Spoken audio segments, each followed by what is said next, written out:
Krishna devotees, please accept my humble obeisances. All goes to Sri Prabhupada and Guru Maharaj. Santi, when you're ready, you can start.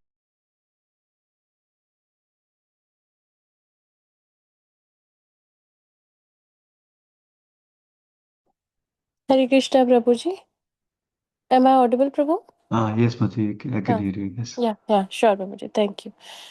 Hare Krishna, dear devotees. Please accept my humble obeisances. All Guru Shri Srila Prabhupada and Guru Maharaj. Om Namo Bhagavate Vasudevaya. Om Namo Bhagavate Vasudevaya. Om Namo Bhagavate Vasudevaya. Narayanam Namaskritya Naram Chaiva Narottamam Devim Saraswatim Vyasam Tato Jayam Udirayet Nashtaprayeshu Abhatreshu Nityam Bhagavata Sevaya Bhagavate Uttama Shloke Bhaktir Bhavati Nashtiki. Today we are reading from Srimad Bhagavatam, Canto 10, Chapter 63, Lord Krishna fights with Vanasura, verse 37 to 53. Text 37. Your current descent into the material realm, O Lord of unrestricted power, is meant for upholding the principles of justice and benefiting the entire universe. We demigods, each depending on your grace and authority, develop the seven planetary systems. Text 38. You are the original person, one without a second, transcendental and self manifesting, uncaused. You are the cause of all, and you are the ultimate controller. You are nonetheless perceived in terms of transformations of matter affected by your illusory energy. Transformations you sanction so that the various material qualities can fully manifest. Text 39. O Almighty One, just as the sun, though hidden by a cloud, illuminates the cloud and all other visible forms as well, so you, although hidden by the material qualities, remain self luminous and thus reveal all those qualities along with the living entities who possesses them. Text 40. Their intelligence, bewildered by your Maya, fully attached to children, wife, home, and so on, persons immersed in the ocean of material misery, sometimes rise to the surface and sometimes sink down. Text 41. One who has attained this human form of life as a gift from God, yet who fails to control his senses and honor your feet, is surely to be pitied, for he is only cheating himself. Text 42. That mortal who rejects you, his true self, dearmost friend and Lord, for the sake of sense objects, whose nature is just the opposite, refuses nectar and instead consumes poison. Text 43. I, Lord Brahma, and other demigods, and the pure minded sages have all surrendered wholeheartedly unto you, our dearmost self and Lord. Text 44. Let us worship you, the Supreme Lord, to be freed from material life. You are the maintainer of the universe and the cause of its creation and demise. Equipoised and perfectly at peace, you are the true friend, self and worshipable Lord. You are one without a second, the shelter of all the worlds and all souls. Text 45. This Vanasura is my dear and faithful follower, and I have awarded him freedom from fear. Therefore, my Lord, please grant him your mercy, just as you showed mercy to Prahlad, the Lord of demons. Text 46. The Supreme Lord said, my dear Lord, for your pleasure we must certainly do what you have requested of us. I fully agree with your conclusion. Text 47. I will not kill this demonic son of Virochni, for I gave Prahlad Maharaj the benediction that I would not kill any of his descendants. Text 48. It was the subdue Vanasura's false pride that I served his arm, and I slew his mighty army because it had become a burden upon the earth. Text 49. This demon, who still has 4 arms, which will be immune to old age and death, and he will serve as one of your principal attendants. Thus, he will have nothing to fear on any account. Text 50. Thus, attaining freedom from fear, Banasura offered obeisances to Lord Krishna by touching his head to the ground. Bana then seated Anirudh and his bride on their chariot and brought them before the Lord. Text 51. At the front of party, Lord Krishna then placed Anirudh and his bride, both beautifully adorned with fine clothes and ornaments, and surrounded them with a fully military division. Thus, Lord Krishna took his leave of Lord Shiva and departed. Text 52. The Lord then entered his capital. The city was lavishly decorated with flags and victory arches, and its avenues and crossways all were all sprinkled with water. As conchal, anakas, and dundubi drums resounded, the lord's relatives, the brahmanas, and the general populace all came forward to greet him respectfully. Text 53. Whoever rises early in the morning and remembers Lord Krishna's victory in his battle with Lord Shiva will never experience defeat. Thus end the Bhaktivedanta purport of Canto 10, Chapter 63, Lord entitled Lord Krishna's Fight with Dhanasura. Thank you so much, Prabhuji. Hare Krishna. Yeah, thank you so much, Santali Madai. Hare Krishna. We'll offer brief prayers and get started. Om Ajnanatimirandasya Jnananjana Shalakaya Chakshurumritam Yena Tasmai Shri Guruve Namaha Namam Vishnupadaya Krishna Prasthaya Bhutale Srimate Bhaktivedanta Swami Nitinamini Namaste Saraswati Deve Gauravani Pracharine Nirvishesha Shunyavadi Pashat Desatarini Jai Shri Krishna Chaitanya Prabhu Nityananda Sri Advaita Gadadhara Sri Vasadi Gaura Bhaktavrinda Hare Krishna Krishna Krishna Hare Hare Hare Rama Rama Rama Hare Hare. I hope my voice is clear because my headphones microphone is not working, so I'm using the microphone on the computer. Is the voice coming okay? Yes, Prabhuji is clear. Okay, thank you. So we're in the section where the title of the chapter is Lord Krishna fights with Banasura. So we have seen Lord Shiva is personally offering protection to Banasura along with his son Kartikeya. We saw the details of the fight in the last few classes, especially Monday and Tuesday sessions. And then and the context was that Lord Krishna attacked Banasura, and Banasura has 1,000 arms. So he took away all the arms except for leaving 4 arms for him. So that means 996 arms, he cut them off. And then there are so many demonic soldiers that are part of the army of Banasura. He killed all of them. Now, by seeing this position, because Banasura is a devotee of Lord Shiva came personally before Lord Krishna to, to protect his devotee from Krishna killing him like that. So in that context, Lord Shiva is personally offering wonderful prayers to Lord Krishna. So these prayers include 2 parts. One is glorifying Krishna himself of his great position as Supreme Lord, and also he gives Banasura, who is listening, about his position in comparison or in relation to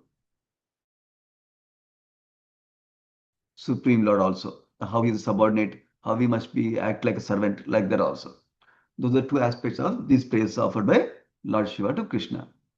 Because Lord Shiva is a pure devotee of Krishna, these prayers are important and meaningful for all of us to understand. Because when we are always hankering for association of pure devotees, why? They have the higher understanding about Krishna, higher understanding about bhakti, and not only understanding, they have realization of what they are speaking. When somebody speaks from realization, it enters our heart also. But when somebody speaks from bookish knowledge, we just have some understanding of it. That's why we value these prayers offered by pure devotees like Lord Shiva and Srimad Bhagavatam. I'll cover briefly one verse from yesterday's session that Sri Krishna Prabhu covered, 34th verse, and then we'll continue from today's verse, 37th verse. In 34th verse, Lord Shiva, referred as Rudra, he started the prayers, where he says, "Oh my dear Lord, you are the Parabrahman, you are the absolute truth." Like that, he starts the prayers.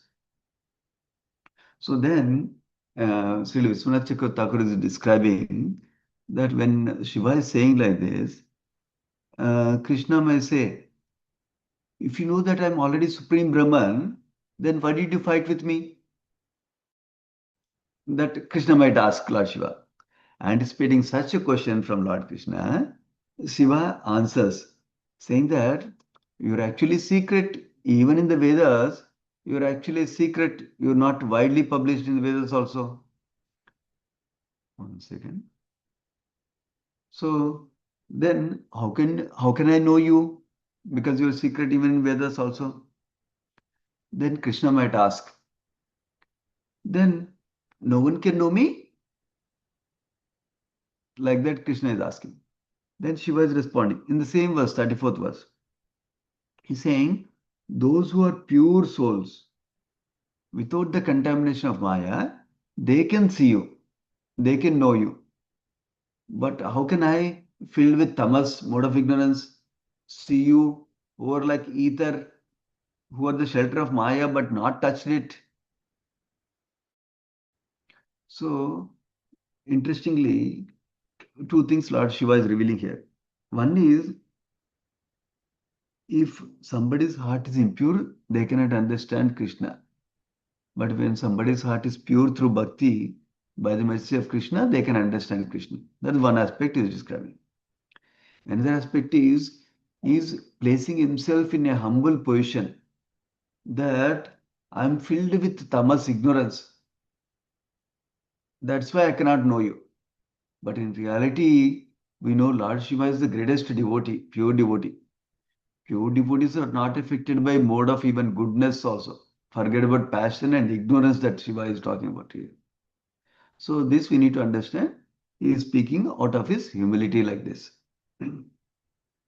So that's the nature of the dialogue that Vishwanath Chakravarti Thakur describes. In the 35th and 36th verses, Lord Shiva describes Krishna in terms of his universal form. How he says, the sky is your navel, the fire is your face, water is your semen, heaven is your head, like that. So like that is describing the whole universe in terms of the limbs of the Supreme Lord form. And he says, you are the original Purusha, creator of these worlds. That means somebody may think if Lord is already, Lord's face is fire and the heaven is head of the Lord, then Supreme Lord is not there anymore. Somebody may come to that conclusion. So it's clarifying that Supreme Lord is the original Purusha, Adi Purusha, creator of these worlds like that. That means he is separately existing also, along with his energies, how they're manifesting here in this material world like that. That is the 36th verse. Now coming to today's section, 37th verse onwards, still Lord Shiva is praying to Lord Krishna. What is he praying? He says, if you are the creator separately existing, then why do you come to this material world? He is describing that portion. So you come to here to uphold the principles of justice. That means to uphold and establish the dharma. You come here. Yada yada hi dharmasya. We hear from Bhagavad Gita. And you come here to benefit the entire universe. And then what are we devatas doing, demigods doing? Depending upon how much mercy you are given, how much grace you are given, how much authority you are given, we develop the 7 planetary systems. So interestingly, Lord Shiva is telling their position of the devatas that we are able to do something only if you give the grace, only if you give the authority. Otherwise, we cannot do anything. So my manager used to tell in the office that if we are to do something great in the in the work environment, we need to be given authority to do things, and also we need to be given funds or resources to do things.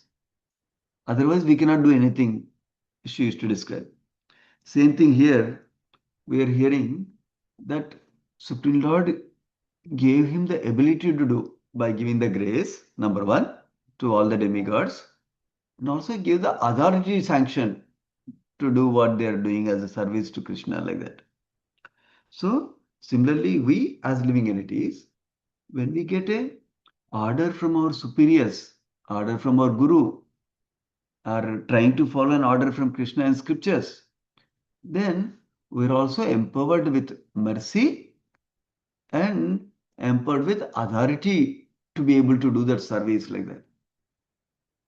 So when we recognize that, when we try to do everything according to the will of Guru and Krishna, that is the way we can be successful in our spiritual life, whether it is growing in our sadhana or whether in doing some seva like that.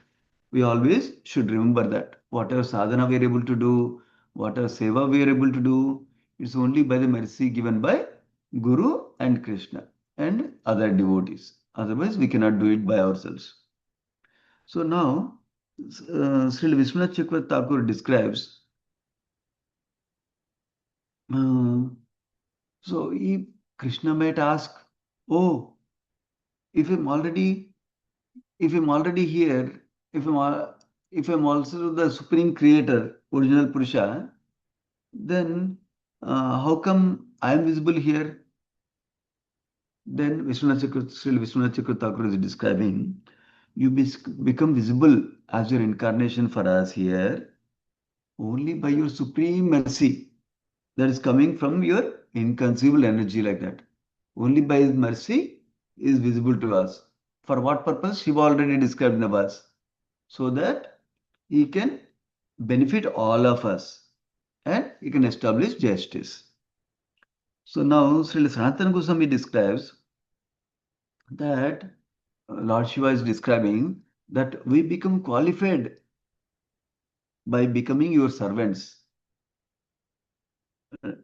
now. But why? Because we have your mercy. And what do? You protect the bhakti of all the jivas. And also, you benefit all the jivas in this life and the next life also. That is your nature of benefiting everybody through bhakti. So now Jiva Goswami is also Sanatana Goswami also is describing that we can protect the world by doing what? By spreading, by distributing your bhakti to all the jivas like that. If I want to offer protection to somebody, I can offer your bhakti to them. That is how they can get eternal benefit. Like that, Sanatana Goswami is describing as Lord Shiva's intent in speaking this verse. In the next verse, 38th verse, Lord Shiva is glorifying Krishna with the different adjectives. He first of all describes him as Adya Purusha, the original person. So, by referring Krishna as the original person or the Adya Purusha, is indicating that Krishna's incarnations are the Mahapurusha forms, Karnoksa Vishnu, Shiroksa Vishnu, Garbhodaksa Vishnu, like that. Through these forms, is doing the creation of material creation like that. But he is even before them, even before the three Purusha avatars manifested, he is existing before them. That's why it's called original person, Adi Purusha. Govindam Adi Purusham Tamaham Bhajami Adi Purusham. That is also described in Lord Brahma's prayers also. Now Lord Shiva is also describing. So Prabhupada also wrote in the previous purport that if you want to understand Krishna, you must hear from recognized authorities in Krishna consciousness, such as Krishna and Bhagavad Gita directly speaking, or Lord Shiva who is speaking here, or Lord Brahma in Brahma Samhita, like that. So we should hear from authorized bona fide representatives of Krishna himself. Otherwise, we cannot understand the Krishna's original nature like that is described. So in the purport, BBT purport, we get the indication of Sri Chaitanya Mahaprabhu's philosophy of Achintya Bheda Bheda Tattva. Achintya Bheda Bheda Tattva means we as energy of the Supreme Lord, all the jivas, were simultaneously qualitatively one with the Supreme Lord. That means we have qualities similar to Supreme Lord. Of course, not all have qualities, not 100% of the potency of the qualities, but we have similar qualities as Supreme Lord, number one. However, quantitatively, Supreme Lord is infinitely conscious, whereas we are small, infinitesimally conscious like that. That also in the BBT purport, Achinta Beda Beda philosophy is being discussed. Then, going on to the Vishwanath Chakravarti Thakur elaborates on another word called Turiya. Turiya means transcendental. Even though whole material world is running because of his incarnations energies, he is still transcendental to them. The material nature cannot touch him. Material nature cannot cover him like that. And is described in this verse as Swadrik. Swadrik means is self-manifesting. Only he can know himself fully. Others cannot know him. Like that is described. And then the last portion of this verse, BVT purport is elaborating on it, that we as jivas, small jivas, we, even though qualitatively one with Supreme Lord, but we are quantitatively small. That also means that we can be covered by material nature, whereas Lord cannot be covered by material nature. Lord cannot be covered by three modes of nature, but we can get covered by three modes of material nature. So because of the covering by the three modes of material nature, we may not be able to see Supreme Lord as an original form all the time. Because of this covering, we perceive Supreme Lord differently as Brahman, Paramatma, like that, for example. So that's what is indicated in this verse. That theme is elaborated in the 39th verse also with a analogy. The analogy given is sun is like the Supreme Lord, cloud that is covering our vision of the sun is like the material modes of nature, and we are the jivas. So just like how, for example, clouds, how are they created? Sun himself creates the clouds by evaporating the water in the rivers and oceans. That becomes cloud like that. The sun himself is creating the cloud, and that cloud is blocking our vision. Note there is a small difference. Cloud is not covering the sun. Cloud is covering our vision of the sun. Why is this important? Because the same sun is visible somewhere else without the clouds, number one. Number two, even with the covering of the cloud, sun is manifesting through the cloud as light for us. So sun is independent. Sun is not cannot be covered by cloud completely. Whereas our seeing of the sun can be covered by the cloud. Yeah. Now, explaining this analogy, Krishna has created the material energy. So the material modes of nature, Prakriti, are coming from Krishna only. Number one. So because they are coming from Krishna, because they are in control of Krishna, the Prakriti cannot cover Krishna. However, Prakriti can influence us as small jivas, so we may not understand Krishna fully. That is the point being made in this 39th verse. So then in Bhagavad Gita, Krishna gives a solution. How can we see Krishna, understand Krishna even without covering?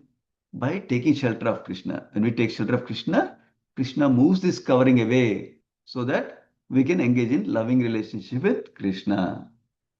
Going to the 40th verse. Now, mm,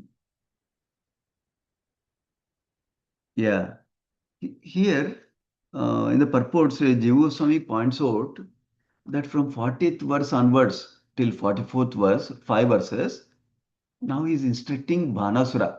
Oh, look, you are actually servant of Krishna. You are not independent of Krishna like that.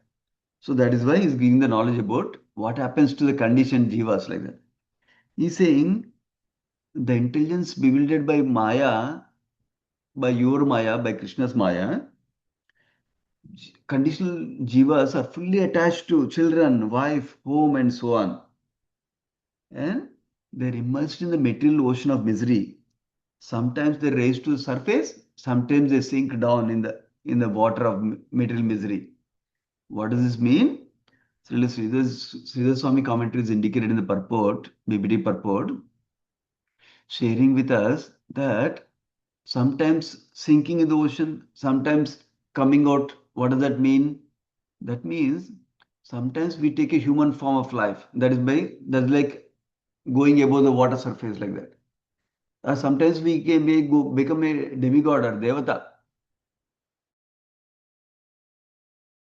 So that is coming out of the material ocean of miseries like that. But sometimes sinking the material misery ocean. What does that mean? That means sometimes we get a lower form of the body, like animals or plants, which cannot even move like that. Like that, because of being covered by illusion of Maya, because of our attachment to body and the things related to the body, aham mameti, that is why we are taking different human form, devata form, plant form, animal form like that.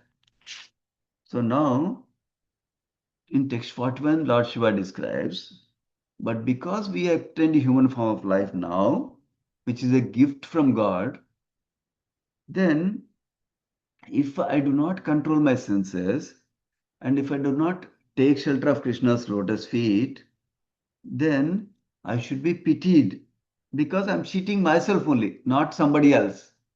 By trying to enjoy myself with the senses, by not taking devotion service, by not taking shelter of Krishna, actually I'm cheating myself only. What am I cheating?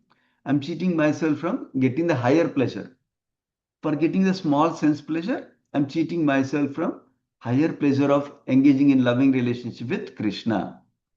That is what I'm cheating, Lord Shiva is describing. So basically, if somebody gets a human form of life, but doesn't engage in bhakti and gets lost in sense gratification, then he's wasting his life. Like that, Lord Shiva is describing. So we can take inspiration from this verse to do bhakti more sincerely, to perform bhakti more sincerely in loving relationship with Krishna, understanding that sense pleasures are temporary. So just for sense pleasure, we don't want to give the bigger benefit that we get in relation to Krishna. Text number 42. Now is Lord Shiva is condemning that person who rejects Krishna, who's is who's our true dearmost friend for all of us, for the sake of sense objects. Because uh, Lord Krishna's shelter is like accepting nectar, and sense gratification is like poison. Though initially it looks like nectar, it will become poison, like we hear in Bhagavad Gita from Krishna. Happiness from mode of passion is like nectar in the beginning, but it turns to poison at the end, like that. So that's what Lord Shiva is discouraging people to take sense gratification. Instead, is encouraging us to take shelter of Krishna. Now he says, I myself, Lord Shiva is saying, Lord Brahma and other devatas, and also the pure-minded rishis, sages, we all surrendered wholeheartedly unto you, our dearmost self and Lord, like that is describing. So now in 44th verse he says, is asking Banasura also, let us worship you, the Supreme Lord, so that we can be freed from material life. You are equipaged, you are sama, is describing. And you are perfectly at peace, and you are a true friend and worshipful Lord. You are the shelter of everyone, like that is praying. So, Srila Sridhar Swami in the purport, commentary is indicated in the BBT purport. He says, why the Lord is a true friend? Because he gives the right intelligence to somebody who wants to know who am I. who is God? When somebody starts to inquire like that, somebody has curiosity like that, when somebody wants to develop his relationship with Krishna, then Krishna gives him the right intelligence, right resources, right help for us to go towards him, understand him, apply bhakti principles, and go towards Krishna like that. And then Srila Jiva Goswami and Srila Vishwanath Chakravarti Thakur commentary is elaborating the verse Bhavapa Vargaya. That means cessation of the material life. What is the cessation of material life? What does stopping material life means? Stopping material life means achieving Krishna Prema, which is the highest liberation, which is the characteristics of Krishna Prema is unalloyed bhakti we do. That is what stopping of material life means. Stopping of material life means no material problems, just stay calm and peaceful, not like that. Stopping a material problem is positively situating in bhakti towards the Supreme Lord in Krishna Prema. Sri Vishwanath Chakravarti Thakur is also describing the word samam or equipoised. That is perfectly objective and balanced. Uh, so we living in this cannot be objective, but Supreme Lord can be fully objective. So similarly, the devotees of Krishna who take shelter of Krishna are also fully objective because they take shelter of Krishna. In 45th verse, now after Lord Shiva glorified Krishna in so many ways, after instructing Banasura that we need to take shelter of Krishna for our ultimate happiness, now he is placing a request before Lord Krishna. What is the request? He says, this Banasura, my dear Lord, is my dear and faithful follower. He is my bhakta. And I gave him benediction that you will be free from fear. Like that, I gave benediction. Therefore, please give your mercy to him, just like you showed mercy to Prahlad Maharaj, who is his ancestor. Like that, he is describing.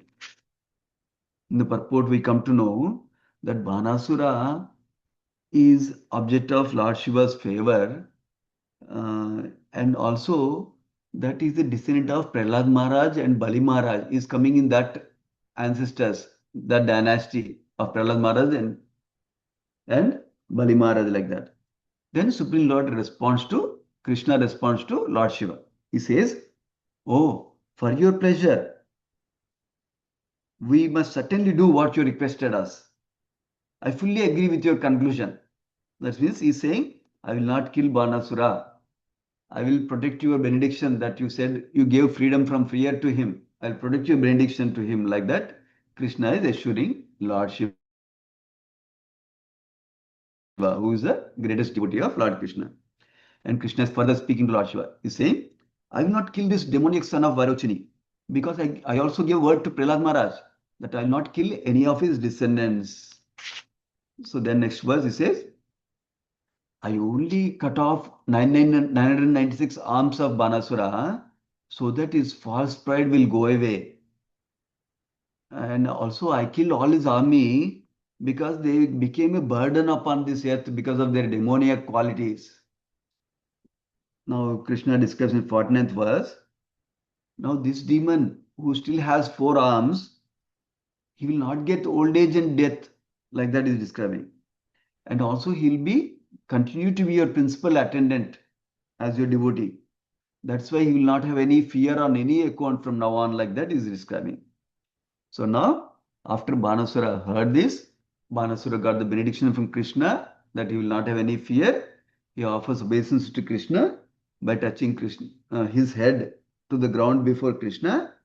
And then Banasura brings Aniruddha, who is the grandson of Krishna, along with his bride, the granddaughter of Banasura, on their chariot and brings them before Lord Krishna. So now Krishna takes Aniruddha and his bride, who are nicely decorated with clothes and ornaments and surrounded by his military. Uh, he takes leave from Lord Shiva and he goes back to Dwaraka along with all his associates. When he goes back there, all the residents of Dwaraka welcome Krishna, Balaram, all his associates, and Aniruddha along with his wife.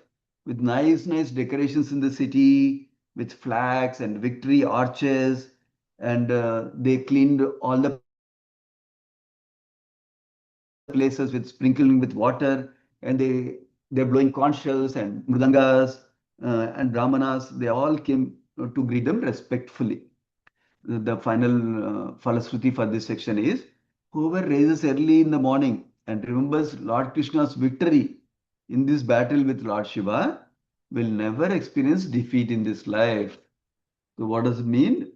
Not experiencing defeat but getting victory means completing the goal of this life. That means achieving Krishna Prema in this life. That is the victory we are all looking for. So by hearing the past tense of Krishna like this, we'll get closer and closer to our goal of achieving Krishna Prema. We'll pause here. Srimad Bhagavatam ki jai. Srila Prabhupada ki jai. Vanchakalpatarubhesha Kupasandubhyevacha Paditana Pavanebhyo Vaishnavebhyo Namo Namaha. Thank you so much, devotees. Hare Krishna. Hare Krishna, Prabhuji. Thank you. Thank you very much, Prabhuji. Hare Krishna.